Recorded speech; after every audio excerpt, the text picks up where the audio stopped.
mungkin yang ada kaitannya dulu Pak, Pak Paulus, ada yang beberapa pertanyaan terkait dengan realnya seperti apa gitu ya. Nah, kalau mengenai dengan Agile Project di T-Cell sendiri nih Pak Paulus, ke Pak Paulus dulu.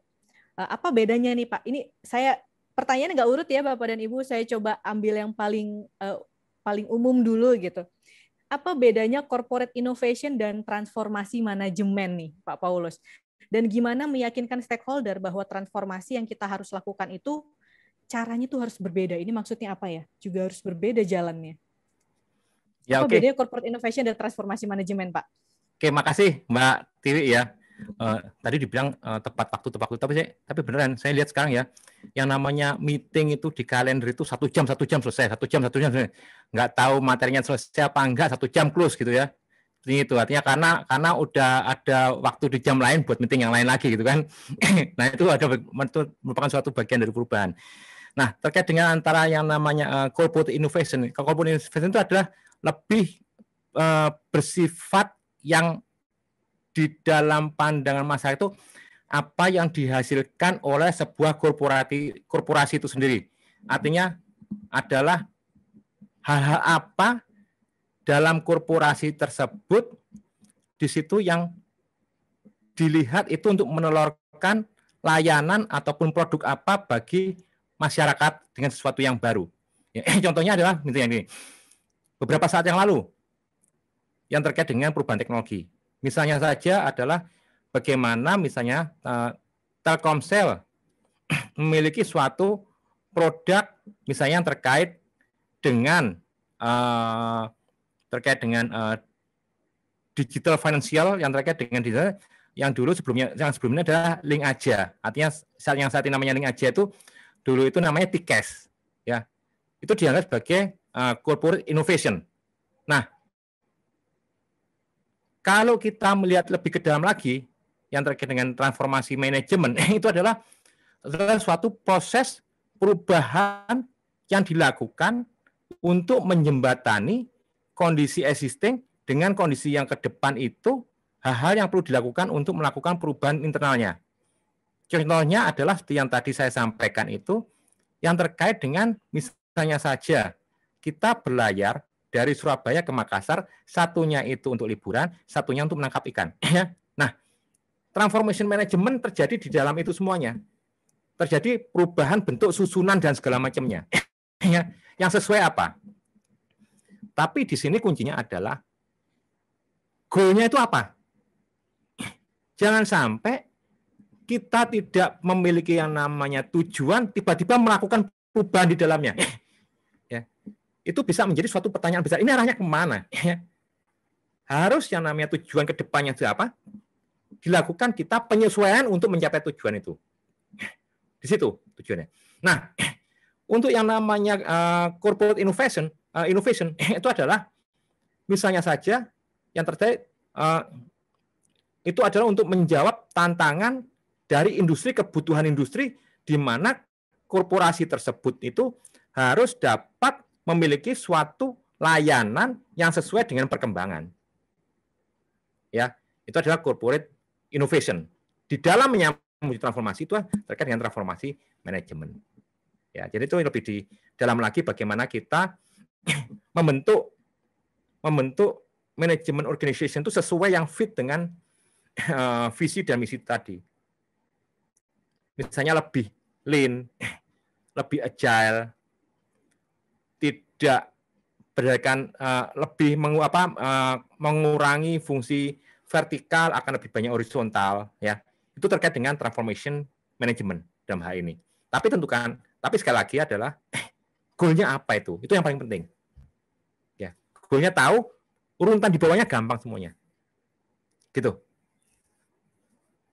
Oke, baik Pak. Kemudian ada pertanyaan nih Pak.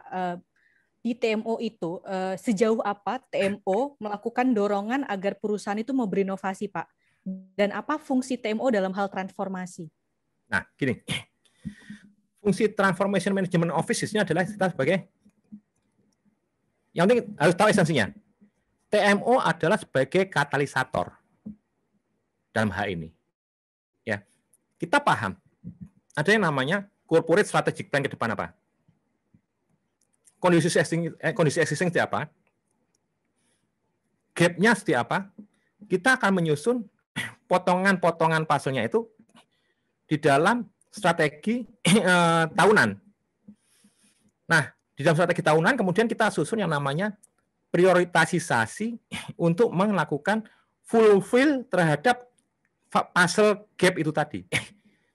Contohnya adalah seperti demikian. Tidak melulu di komersial saja ya, tapi misalnya di proses internal juga. Misalnya aja contoh gini, untuk menuju yang namanya suatu perusahaan yang menjanjikan digitalisasi ke depan, mengarah digitalisasi, artinya secara internal pun juga harus dilakukan digitalisasi dong. Ya, nah kita berbicara lebih mikro lagi. Digitalisasi apa di dalamnya? Contohnya adalah gini, untuk mempercepat proses, yaitu proses sirkulasi dokumen dan persetujuan penandatanganannya. Nah, misalnya sebelum pandemi, yang muter kanan kiri semuanya sekretaris ya, tiba-tiba kita datang istirahat, satu meja setumpuk tanda tangan. Sekarang nggak lagi. Kenapa? Itu semuanya dilakukan digitalisasi, dan yang namanya pendokumentasiannya itu dilakukan seperti quote unquote itu pengesahan dari sisi corporate legal gitu ya. Jadi bahwa apa yang dilakukan tanda tangan setelah digitalisasi ini itu diakui secara perusahaan. Nah, yang melakukan itu siapa? Yang mengkolaborasikan itu siapa? Ya ini tim TMO. Ya, artinya di situ ada tim IT, di dalamnya ada tim kesekretariatan, kemudian juga ada tim HCM juga ada, ada people-nya, tim legal ada. Itu kan sudah mulai multi dari yang namanya vertical line. Kemudian kita bentuk suatu tim yang cepat untuk melakukan digitalisasi dengan horizontalisasi. Sehingga terjadi proses internal digitalisasi secara spesifik dalam sirkulasi dokumen dan pengesahannya terkait dengan penandatanganan digital, gitu ya. Itu secara mikronya lagi. Ya, artinya banyak hal-hal lain yang bisa dilakukan dalam ini untuk menuju suatu proses digitalisasi ke depan, inovasi digitalisasi ke depan dengan tujuan untuk mempercepat semua keputusan internal, gitu. Baik, Pak. Ini ada pertanyaan lanjutan, Pak. Ini karena pertanyaannya banyak, jadi saya ringkas-ringkas ya, Pak. Iya, santai aja.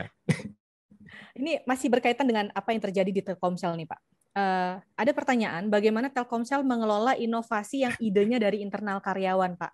Bagaimana pelaksanaan inovasi dan event inovasi dan awarding di Telkomsel? Oke. Bagaimana mengelola inovasi yang idenya dari internal karyawan? Kuncinya pertama kali gini. Kita akan semakin happy apabila muncul sebanyak mungkin inovasi itu dulu. Ya. Sebanyak-banyaknya welcome. Tapi yang poin nomor utama adalah yang di ujung atasnya. Untuk memunculkan budaya inovasi. Itu dulu yang paling sulit. Ya. Itu yang paling sulit. Budaya inovasi. Kalau budaya inovasinya nggak jalan, semua lini, jadinya ya business as usual. Ya. Begitu bisnis yang namanya budaya inovasinya muncul, akan muncul banyak inisiatif. Ya. Itu tinggal bagaimana kita memanage itu saja, mengkelompokkan ini terkait dengan bagaimana, mengkelompokkan ini terkait dengan bagian apa, ya secara di dalam suatu strukturnya itu ini terkait dengan enabler, apa terkait dengan proses, ya ini terkait dengan perbaikan proses, terkait dengan konsep-konsep untuk yang namanya percepatan proses, ataukah ini terkait dengan di level atas untuk mendapatkan scaling up revenue, ya di situ. Kalau udah inovasi muncul tuh gampang semuanya. Yang menjadi pertanyaan, yang menjadikan tugas utama itu adalah memunculkan budaya inovasi itu dulu.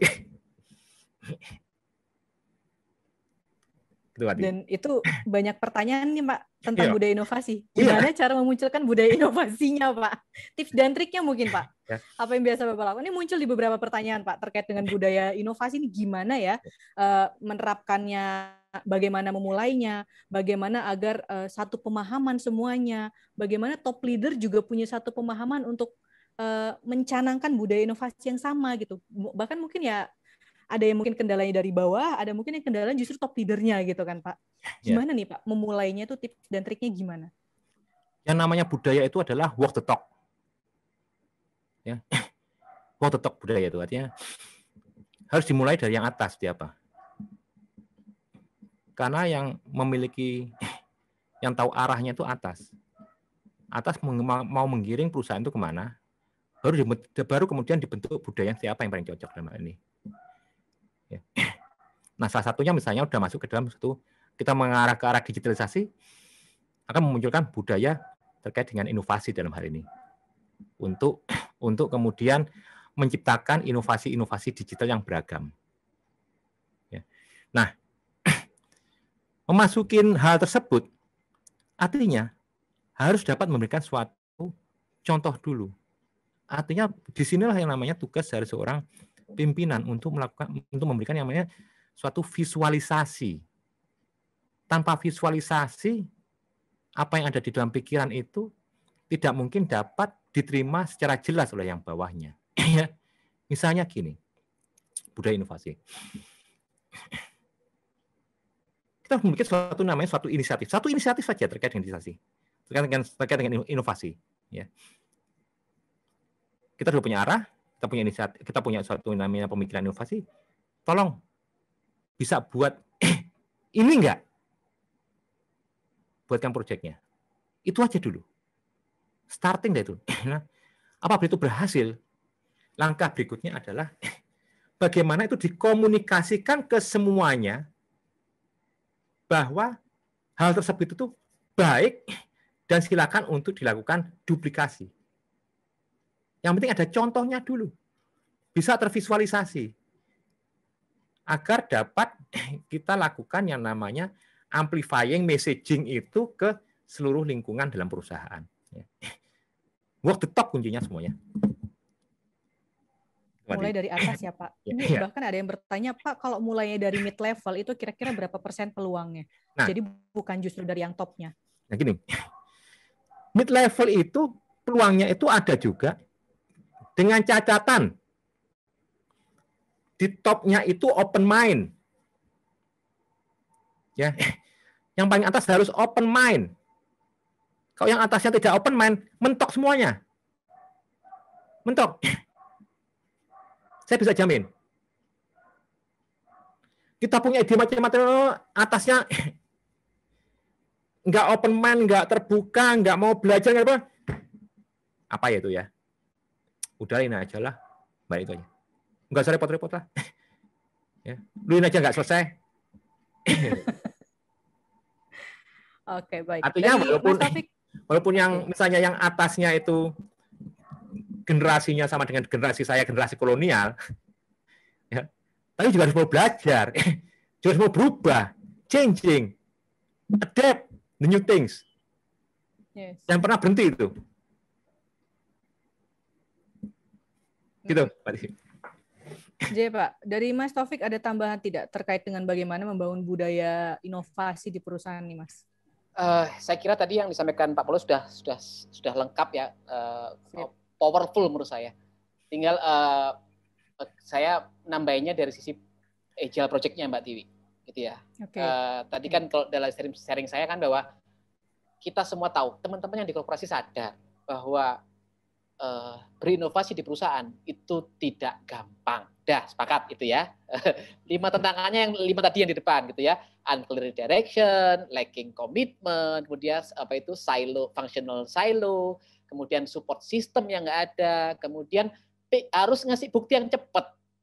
Ya, jawaban dari 5 itu apa? Ya Agile Innovation Project itu. Gulirkan Agile Innovation Project gitu ya. Seberapa gede? Tergantung kebutuhannya, tergantung kemampuan perusahaan gitu ya. Nah, karena Agile Innovation itu sendiri itu jadi MVP. Itu jadi kendaraan kita untuk membuktikan ya ke orang-orang yang mungkin masih menyaksikan apa sih inovasi gitu ya. Menurutnya wong kita ngurus yang ini aja masih jatuh bangun justru inovasi. Makanya itu melalui Agile Innovation Project itu kita akan buktikan kelima tantangan tadi itu bisa kita jawab, gitu ya, dengan prinsip-prinsip itu. Itu kalau tambahan dari saya, Mbak Tiwi. Oke, siap. Masih berkaitan dengan budaya inovasi, Pak. Ini terkait dengan personalnya masing-masing karyawan. Nah, mungkin ada yang sudah open mind gitu ya, baik dari top leader maupun yang karyawan yang paling bawah. Tapi bagaimana nih ketika kita misalnya top leader sudah open mind, sudah kita ingin berinovasi gitu, tapi mungkin yang bawahnya agak sulit gitu, Pak, karena kreativitasnya yang kurang. Nah, gimana tips dan triknya nih, Pak, mengembangkan kreativitas karyawan yang mungkin susah berinovasi dan susah agile gitu, Pak? Karena ada beberapa isu kitanya udah siap tapi karyawannya juga belum siap gitu. Itu gimana mengembangkan kreativitasnya untuk berinovasi? Oke, terima kasih Mbak Tiwi ya. Jadi saya share dari pengalaman yang ada ya.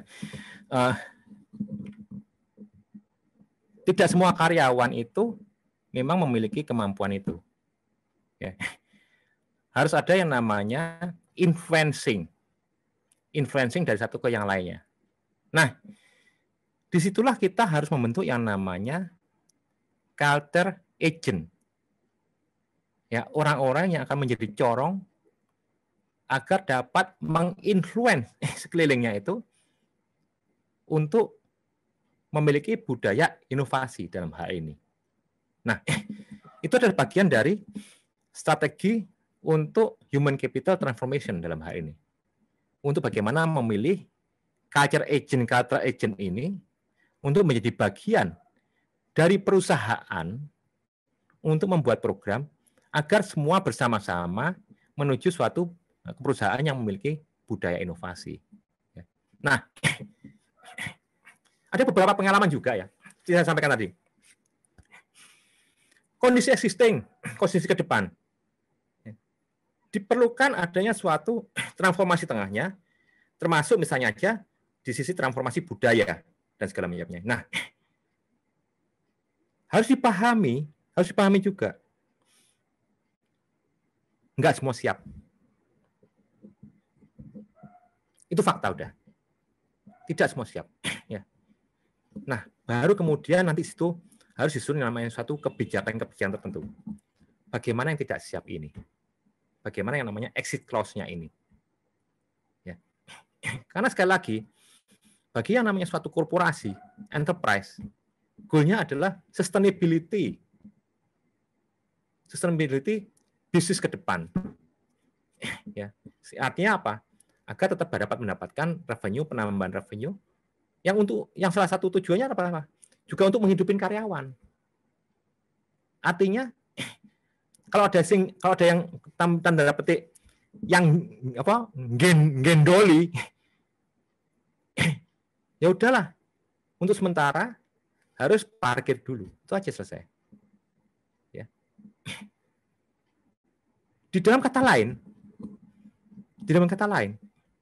somehow saya bisa katakan bahwa harus ada suatu kondisi yang otoriter dalam hal ini, agar itu semuanya bisa berjalan. Kalau nggak ada yang namanya leadership, itu harus jalan-jalannya, ntar nggak jalan, ataupun jalannya lambat. Program udah dibuat semuanya detail, ya, tapi nggak dijalankan dengan konsisten, sama aja. Itu caranya. Baik, Pak. Kemudian ini tadi saya menemukan pertanyaan yang mungkin masih berkaitan dengan budaya. Sebentar. Dengan agent tadi ya, Pak. Dengan agent untuk di perusahaan. Nah, ini ada pertanyaan untuk percepatan transformasi. Lebih prefer yang mana nih, Pak? Satu, bikin unit sendiri, misal digital team, untuk handle bisnis tertentu dan kemudian berkembang ke unit atau departemen lain. Atau yang kedua, pakai agent masing-masing di unit atau departemen yang ditransformasikan. Nah, dua-duanya bisa dilakukan dalam hal ini. Ya. Artinya tinggal tergantung goalnya kita itu apa. Apabila kita melihat itu untuk sesuatu, misalnya aja untuk portfolio baru, di mana memiliki suatu gap yang jauh dengan portfolio existing, kita bisa create yang baru, quote-unquote, seperti seolah-olah greenfield. Akan lebih mudah. Ya. Tapi apabila itu merupakan suatu improvement, kita bisa menggunakan yang existing, kemudian kita leveraging skill, knowledge, dan segala macamnya, ya kita equip mereka untuk bisa mengadop sesuatu yang baru, sehingga bisa mengimprove portfolio yang existing. Ya, jadi dua-duanya bisa dilakukan tuh. Artinya good question dalam hal ini, itu bisa dilakukan semuanya. Tinggal tergantung bagaimana kita mau ngambil yang mana. Itu kalau yang baru. Untuk kalau yang baru ya, mungkin saya lebih baik creating tim baru di luar itu semuanya. Ya, agar fresh semuanya. Dari awal hingga akhir sesuatu yang baru berbeda. Contohnya adalah apa? Contohnya Toyota membuat tim yang baru untuk Lexus. Totally different. Karena Lexus memegang level yang high. Sehingga semua desainnya ya, itu jauh dari desainnya Toyota. Ya, itu bagian dari strategi. Siapa? Strategi apapun bisa dilakukan. Yang penting adalah how to execute sekarang itu.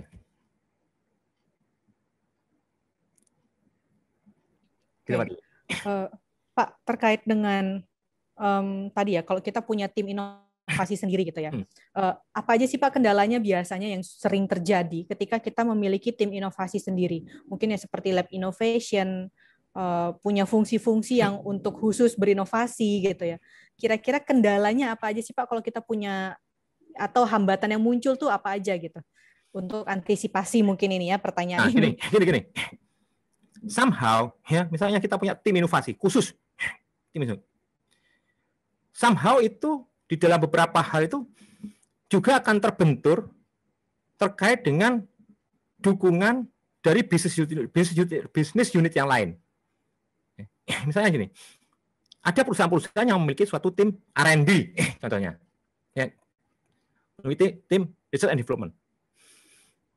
Begitu dia mau mengimplementasikan, ternyata ada kendala dari tim yang existing, bahwasanya ini masih ada gap di mana apa yang dihasilkan oleh R&D ini ada gap terhadap misalnya dia pemahaman market, sehingga tidak dapat dipergunakan secara langsung. Baik ya baik, tapi dari kacamata siapa? Ya, apakah dari kacamata market ataukah dari kacamata kita sendiri? Ya, sementara yang mungkin yang bisnis unit dia paham bahwa market maunya ini loh. Tapi kalian grade-nya yang ini. Ya. Dan juga misalnya aja gini, bedanya gini. Misalnya ternyata dari yang namanya suatu apa yang dihasilkan itu ternyata membutuhkan suatu dukungan terhadap pengesahan di dalam satu regulasi segala macam yang membutuhkan tim legal. Ini akan berjalannya tidak secepat misalnya kita buat yang namanya suatu horizontal team yang terdiri dari masing-masing bagian ada semuanya saling menunjang. Apa yang dibutuhkan ini ternyata membutuhkan ini dan diselesaikan dalam satu waktu. Ya di situ artinya bedanya itu. Lalu Pak, ini udah mulai masuk ke ranah-ranah proyek juga nih. Pak, ketika kita menghadapi proyek yang mangkrak nih Pak, nah kira-kira ini udah soal-soal budget nih sepertinya. Apa yang harus kita lakukan sebagai seorang leader? Apakah lanjutkan proyek tersebut atau kita stop? Oke, Project mangkrak itu kan ada beberapa penyebabnya. Yang penting tahu penyebabnya dulu. Apakah budgetnya ataukah dukungannya. Ya. Nah, dan juga yang namanya project mangkrak itu adalah seberapa besar dia dibuy-in oleh sponsor, atasan, pimpinan dan segala macamnya. Ya. Dan bagaimana kita dapat meyakinkan. Seorang yang namanya project owner itu dapat memiliki suatu sikap sebagai seorang entrepreneur. Memangnya mudah. Misalnya, saya sebagai startup, di mana saya harus mencari yang namanya fund dari venture capital, meyakinkan bahwa saya memiliki suatu proyek inisiatif yang dalam hal ini memiliki suatu potensi ke depan yang bagus, promising. Ya, nah, sama. Itu juga walaupun secara internal yang namanya project owner itu harus bisa mengconvince semua pihak bahwa apa yang dia lead dalam hal ini akan memberikan value. Ya, itu adalah suatu bagian penting bagi seorang yang namanya project owner memiliki suatu jiwa entrepreneurship. Istilahnya apa ya? Kok istilahnya ngamen loh, ya ngamen di dalam satu-satu meyakinkan, satu-satu meyakinkan. Kadang juga gini, bukan proyeknya yang nggak bagus, tapi mungkin yang lain juga kurang memahami di situ, nggak memahami. Saya juga punya pengalaman itu, memiliki suatu inisiatif yang bagus sudah dilakukan segala macam, ya, tapi kemudian nggak diteruskan. Tapi kemudian waktu yang akan berkata bahwa yang dulu sempat dilakukan itu udah ada hasilnya, udah kelihatan. Gitu, walaupun kita mau convince segala macam, tapi nggak dilanjutkan. Ya, tapi ya karena kita juga misalnya ada penugasan baru dan segala macam, ya itu aja lah. Ya. Nah, jadi itu ya, misalnya kita punya sesuatu, kita harus memiliki passion, persisten, pursuit, mengejar. Itu. Untuk keberhasilan suatu proyek inovasi itu tadi. Jangan khawatir, nggak semua paham mungkin. Tapi kita harus memiliki suatu keyakinan untuk itu. Itu yang namanya perjuangan. Pak, masih terkait dengan dana nih Pak. Kira-kira kalau katanya kan inovasi itu ada yang bilang bakar uang. Nah, sedangkan kalau lihat mungkin ini industri telco lagi naik-naiknya gitu ya Pak. Semua orang pakai internet, semua orang pakai kuota gitu. Kira-kira gimana nih Pak tips dan trik atau mungkin gitu ya Pak Paulus punya masukan gitu untuk bisnis non telco gimana ya agar berinovasi tetap berjalan gitu, namun tidak bakar uang yang sia-sia lah gitu. Nah, bakar uang itu kan sebagai suatu tren ya, yang pertama dilakukan oleh Uber ya, itu dengan bakar uang dalam hal ini untuk meningkatkan adanya suatu traction dari solusinya mereka ya. Nah, itu adalah suatu perubahan yang terjadi di level pestel di ekonomi kita nih, bahwa yang namanya satu perusahaan itu tidak dinilai dari yang namanya profit and loss, tapi dinilai dari yang namanya valuasi. Ya, harapannya dengan yang namanya orang bakar uang itu akan terjadi traction. Misalnya saya sekarang injek di perusahaan tersebut harga sahamnya hanya 10 dengan meningkatkan traction, valuasinya bisa menjadi 1000 kali lipat. Kemudian saya jual lagi. Itu yang dilakukan yang namanya investor itu akan mencari uangnya di sana, bukan sekedar dari yang namanya profit and loss. Itu adalah the way of strategy sebenarnya. The way of strategy bagaimana untuk membesarkan perusahaan. Macam-macam artinya strategi apapun bisa dilakukan dalam hal ini. Nah, banyak juga perusahaan-perusahaan yang tidak mengikuti dengan bakar uang. Karena lambat laun mereka juga akan paham kekuatan pendanaannya itu sampai seberapa. Karena dengan bakar uang naik, bakarnya stop, turun, bakar lagi naik. Sampai kapan? Mungkin dengan yang namanya investor, kemudian injektor akan ada suatu batasan tertentu. Hingga sampai suatu batasan tertentu akan dilihat, dia tetap butuh duit lagi. Perusahaan apabila membutuhkan uang dan tidak dapat kemudian diinjek oleh investor, mau tidak mau dia misalnya untuk mendapatkan pendanaannya, misalnya aja dengan melakukan IPO. Nah, sedangkan perusahaan-perusahaan demikian, secara P&L juga masih belum bagus kan? Ya, P&L belum bagus, dia masih negatif terus segala macamnya, tapi sudah dihadapkan pada kebutuhan dana untuk bakar uang tadinya nih. Itu adalah suatu strategi ke depan seperti apa. Nanti yang akan bermain adalah antar investor sendiri jadinya.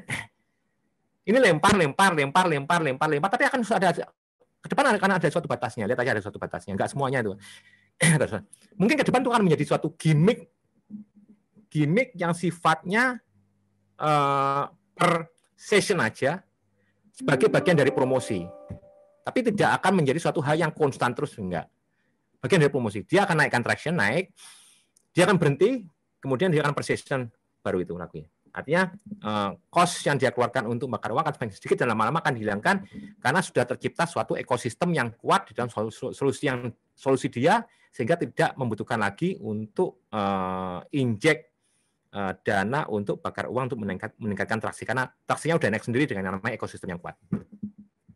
Oke, baik. Pak, ini waktu kita sudah tinggal sedikit. Saya akan menanyakan beberapa pertanyaan masih yang terkait dengan topik kita ya, Pak.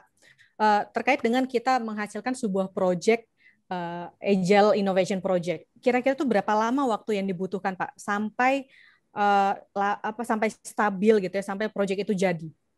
Nah, gini, itu semuanya ada pakemnya, ada frameworknya juga. Artinya di sini di Telkomsel kami juga mengacu hal tersebut dengan Scrum Master, ada yang namanya sakapan sampai yang namanya minimum viable product tadi, seperti saya sampaikan sama Mas Taufik tadi, ya itu berapa lama, ya mulai dari pre hingga sampai postnya berapa lama, ya itu semuanya ada waktunya. Artinya jangan sampai kita yang namanya project innovation kemudian kita menggunakan untuk resource fulfillment strateginya dengan menggunakan agile squad segala macam, itu waktunya terlalu lama. Jangan sampai gitu, waktunya terlalu lama. Karena ini harus dilakukan secara cepat, misalnya aja dalam waktu berapa? 2 bulan, 3 bulan komitmen itu. Ya, jangan ada yang namanya buffer waktu lagi, harus yang namanya waktu tersebut dipastikan berapa dan harus jalan semuanya. Ya, baru ntar kita lihat MVP-nya seperti apa, responnya seperti apa, traksinya seperti apa. Kemudian diputuskan, ini go head untuk dilakukan scaling up, ya, atau kemudian diputuskan ini untuk di take down. Gitu. Tapi yang sudah terjadi perkiraan tuh paling cepat berapa lama, paling lama tuh berapa lama, Pak, kalau di Telkomsel? MVP 3 bulan rata-rata. Oke. MVP paling nggak 3 bulan ya, Pak. Ya. Baik. Kemudian ada pertanyaan seperti ini, Pak. Apakah metodologi project framework yang paling pas untuk pendekatan yang di kondisi VUCA seperti ini? Jadi seperti kita tahu sekarang kan semakin beken metode agile atau Scrum kan, Pak. Apakah lebih worth dibanding pendekatan waterfall untuk kondisi seperti VUCA seperti ini? Ya, betul. Dalam suatu kondisi industri yang saat ini menuntut suatu kecepatan dan juga di dalam kondisi yang VUCA yang ada yang namanya complexity segala macamnya, itu harus ada yang namanya hal-hal yang sifatnya eksperimental. Hal-hal eksperimental inilah yang kemudian di-cover di dalam suatu framework Agile Squad Scrum Master itu tadi. Ya, itu sebenarnya bagian dari framework yang artinya framework untuk fulfillment strategic management itu dari waktu ke waktu selalu berubah. Tapi yang saat ini yang sedang ini tuh dengan yang namanya Scrum Master. Itu framework aja. Contohnya di marketing. Nah, kalau misalnya di marketing ada yang namanya sekarang framework yang muncul yang baru lagi adalah model marketing model. Ya, di beberapa hal saya juga menggunakan model marketing model. Kalau dulu kan kita kenalnya zaman dulu kan dengan 4P ya. Sekarang model marketing model M3 itu. Jadi ini adalah bagian dari framework yang akan selalu diperbarui terus ke depan. Siap, Pak. Untuk Mas Taufik mungkin, Mas. Jadi ini memang karena Pak Paulus jarang-jarang kita undang ya. Jadi pertanyaannya semua diberikan sama Pak Paulus dulu. Mas Taufik, maaf ya Mas, nunggu dulu. Mungkin memang Mas Taufik. Pak Paulus saja, saya kan juga belajar dari Pak Paulus. Siap. Tadi banyak nyatet kayak Mas Taufik ya. Oke, Mas Taufik, kalau pengalaman Mas Taufik sendiri nih di beberapa perusahaan lain, waktu yang dibutuhkan tuh apakah sama MVP kira-kira 3 bulan gitu, atau mungkin ada perbedaan waktu, Mas, dalam berinovasi itu? Ya, dari yang selama ini kami bantu klien-klien, jangan lebih dari 4 bulan MVP itu dapat validated. Bahkan ada yang kemudian dikejar sampai 1 atau 2 bulan MVP itu Mbak Tiwi. Jadi memang nggak boleh terlalu lama gitu ya, karena memang karena ya kita mau validate secara fast gitu ya. Judulnya aja fast innovation gitu ya. Kalau waduh Pak, kita akan kelihatan hasilnya baru kemudian di tahun kedua, ya kelamaan gitu, bukan fast innovation itu. Jadi makanya MVP dulu, tidak harus langsung final ultimate product solution. Nah, saya sebenarnya mau menyapa ini Mbak Tiwi, beberapa teman-teman gitu yang saya perhatikan di daftar hadir peserta, Mbak Vivi dari Home Credit. Mbak Vivi, sehat Mbak Vivi? Teman saya satu kelas ini waktu sertifikasi dulu, Mbak Vivi. Kemudian ada Pak Andrio dari Semen Indonesia, ada Pak Felix dari Kalbe gitu ya, ada Pak Aidil dari Timah, Pak Yama, yang semuanya itu mostly yang saya sebut ini fungsinya fungsi-fungsi seperti Pak Paulus, fungsi transformation, fungsi innovation office gitu. Karena kita tahu ya, kita sempat share, saya lupa di video kita yang mana gitu ya. Ketika kita mau mengenroll corporate innovation itu ada 2 jalur, gampangnya begitu yang bisa kita lakukan. Jalur masif itu dianalogikan seperti kita pakai kereta gitu ya, pakai kereta. Gimana caranya itu? Ya kita mengenalkan cara kerja agile ke sebanyak mungkin karyawan perusahaan. Harapannya nanti itu muncul, gitu dapat kemudian kita teropong, oh ini mulai ini terscreening yang bisa kemudian dibawa lebih lanjut. Jalur masif, jalur khusus pakai Ranstra, kendaraan strategis gitu ya, kayak Humvee gitu, ya agile project innovation itu, gitu ya, yang mana kita memang pilih orang tertentu, pilih misi tertentu, kita mau execute dalam waktu yang sangat cepat, kita mau validate. Kenapa? Karena supaya kita bisa ngejar impact-nya. Nah gitu ya, itulah tadi yang dibilang Pak Paulus, ya 2-3 bulan itu ya melalui Agile Innovation Project itu. Yang tadi komitmennya harus jelas, arahnya harus jelas, karpe opo gitu nih Pak Paulus ya. Mau kemana ini? Jangan bilang inovasi. Inovasi kenapa? Ya pokoknya inovasi. Nah itu bingung. Inovasi. Nyasarnya panjang nanti ya Mas. Iya gitu ya. Padahal spektrum inovasi kan macam-macam. Tidak harus produk, ya tidak harus servisnya. Spektrumnya bisa kemudian, wah kita mau benahin internal. Ya boleh. Boleh gitu ya. Selama kemudian clear di misinya. Apakah itu breakthrough enough? Gitu ya. Karena kalau nggak breakthrough, nggak usah pakai agile project. Pakai organisasi biasa aja, ya sudah, genjot aja sudah timnya. Yang tadinya kerja cuma 8 jam sehari, suruh kerja 16 jam sehari, misal gitu ya, untuk ngejar kan misalkan ya, gampang-gampangannya kan cuma triangle-nya itu, antara scope, kemudian time, kemudian cost. Kalau mau time-nya dicepetin, ya cost-nya naikin. Scope-nya direndahin, misalnya gitu kan. Nah, tapi di agile enggak. Agile waste ini kita punya variabel berikutnya selain cuma time, cost, dan scope. Apa itu ways of working? Kita explore, kita challenging diri kita sendiri bahkan gitu ya. Apakah cara yang selama ini kita lakukan itu sudah menjadi cara yang terbaik saat ini? Jangan-jangan itu best practice 2-3 tahun lalu, tapi saat ini sudah tidak lagi. Jangan begitu. Karena kondisi market berubah, karena tuntutan pasar berubah. Itu Agile Innovation Project itu menjadi satu pembuktian. In Agile Innovation Project itu Agile Innovation Project itu adalah MVP itself. Itu juga MVP untuk proses kemudian menjual gitu ya, menjual corporate innovation kepada semakin banyak stakeholder di perusahaan, karyawan, manajemen, BOD dan sebagainya. Itu mungkin tambahan dari saya, Mbak Tiwi. Kalau terakhir nih buat Pak Taufik maupun Pak Paulus, indikator dan sukses kriteria untuk pengukuran corporate innovation itu apa sih? Dikatakan dia sudah berhasil seperti itu. Monggo Pak Paulus dulu. Oke, baik. Artinya indikatornya itu adalah bisa kita lihat yang namanya corporate innovation itu kan sebenarnya adalah image yang didapatkan oleh pihak eksternal bahwa perusahaan ini berinovasi atau tidak. Ya. Artinya itu dari luar, bukan kita yang menilai. Ya. Nah, yang namanya kita berhasil atau tidak itu biasanya yang dilakukan selama ini adalah bagaimana kita melihat persepsi dari salah satu contoh indikatornya itu adalah media. Itu aja. Misalnya, lihat dari media ini memberikan award terhadap Telkomsel karena inovasi teknologi, karena ini pencapaian ini nih. Jadi artinya bukan kita yang menilai, tapi yang menilai adalah dari pihak luar. Dalam hal ini yang banyak dilakukan oleh misalnya aja dari lembaga pemeringkat ataupun dari media ataupun yang lain. Ya, itu aja yang menjadikan indikator dari bagaimana seorang suksesnya untuk terkait dengan corporate innovation. Yang melihat orang luar, bukan kita. Itu Mbak Tiwi.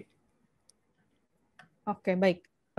Berarti yang menilai itu pokoknya orang luar ya Pak. Karena kalau yang kita yang mengatakan bagus, keren. Enggak. Ternyata belum tentu ya Pak Belum ya. tentu. Belum Belum tentu. tentu ya. Karena yang menggunakan ternyata bukan kita gitu, tapi Ya. memang orang luar gitu yang menggunakan produknya. Baik, ada tambah dari Mas Taufik? Sangat sepakat dengan Pak Paulus, orang luar, khususnya customer kita nih Pak Paulus ya. Ya. Customer kita, makanya para startup itu ya PNL-nya belum positif, yang dihitung adalah customer base-nya gitu ya, traction-nya itu, karena memang berarti itu bukti semakin banyak orang yang mengakui value dari apa yang dihasilkan oleh si perusahaan itu, gitu ya. Mungkin belum jadi cuan saat itu, ya, tapi itu potensi yang sangat menjanjikan untuk kemudian menjadi bisnis profit, gitu ya. Jadi tadi ada saya suka ngintip juga Mbak Tiwi, sebenarnya inovasi itu proses atau result, gitu ya. Ini pertanyaan klasik sebenarnya gitu ya, dua-duanya. Tetapi sorry to say, result itu tadi itu ya tantangannya, immediate evidence of impact itu yang di Uber itu. Kita boleh ngomong, oh Pak ini kan sedang proses Pak, iya mana impactnya, gitu ya. Hasilnya mana? Baru ketahuan 2 tahun lagi Pak, ya kelamaan sudah lewat, gitu ya. Yang lainnya yang bisa ngasih saya hasil 3 bulan mana? Nah gitu ya, misalkan gitu. Karena itu ya ini realita tuntutan corporate inovasi gitu ya. Kita diminta untuk kita sadar inovasi itu proses, tapi at the same time ada angle yang memang kita dituntut impact juga harus kita bisa deliver in certain scale. In certain scale, makanya MVP kan. Dengan MVP berarti valid in certain degree. Maka kita layak. Layak. Tadi saya sepakat dengan yang mungkin menyuplik yang disampaikan Pak Paulus ya. Kalau kita memulai agile project, sebuah agile project atau beberapa multiple agile project, yang mana kita tidak menginvolve business unit dari awal, bahaya. Saya kira Pak Paulus sangat setuju ini, gitu ya. Karena begitu kemudian agile project itu sudah selesai, scope-nya, time box-nya, dihantarkan ke business unit gini, ntar dulu, gitu ya.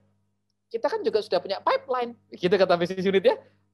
Masa kita tiba-tiba diserahin kerjaannya agile squad ini tanpa kita kemudian juga memvalidasi benarkah hasil kerja teman-teman agile squad project ini kemudian akan berdampak pada kinerja business unit. Ya, itulah kenapa antara functional organization, hierarki dengan agile project itu harus dikawinkan, dipertemukan, harus ngobrol. Untuk kemudian membuat inovasi itu tidak berhenti hanya di Agile Innovation Project, tapi kemudian bergulir terus, terinternalisasi, mendorong perusahaan ke arah yang diharapkan. Itu tambahan dari saya, Mbak. Siap, baik. Wah, nggak terasa nih waktunya sudah 2 jam berjalan, Pak Paulus dan Pak Taufik. Terima kasih banyak Pak Paulus dan Pak Taufik untuk 2 jam yang nggak kerasa membahas Agile Innovation Sama-sama Mbak Project. Tiwi, Mas Taufik. Kalau bahas ini bisa lama soalnya. Betul, Pak Karena Paulus. itu misalnya sharing pengalaman.